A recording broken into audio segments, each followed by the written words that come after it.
చాలా రోజుల తర్వాత చెట్ల కిందికి వెళ్తున్నాం. మా ఓరియోగాని కూడా మాతో తీసుకెళ్దాం అనుకున్నాము ఫస్ట్. కాకపోతే వాడు ఆగమాగం చేస్తాడని హౌస్ అరెస్ట్ చేసి మేము మాత్రమే వెళ్తున్నాము. మాకు అప్రాక్సిమేట్ గా 20 కిలోమీటర్స్ దగ్గరలో ఒక వెంచర్ ఉంది. అక్కడ మేము మార్నింగ్ 6:30 నుండి ఈవినింగ్ వరకు స్టే చేయబోతున్నాము. ప్లేస్ అయితే చాలా ప్లెజెంట్ గా ఉందండి. అన్ని వేప చెట్లు, మామిడి చెట్లు ఉన్నాయి. చాలా బాగుంది. అసలు నాకైతే చాలా నచ్చింది ప్లేస్.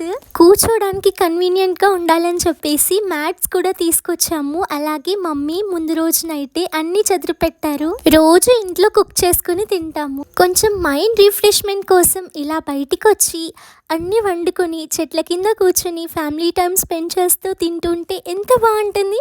అది మేము ఈరోజు ఎక్స్పీరియన్స్ చేసాము. మార్నింగ్ లేవగానే వచ్చేసాము. అందుకే మమ్మీ అందరికీ టీ పెడుతున్నారు. చిన్నప్పుడు అమ్మమ్మ వాళ్ళతో చాలా టైమ్స్ వెళ్ళాను ఇలా చెట్ల కిందికి. చాలా ఫన్ ఉండేది.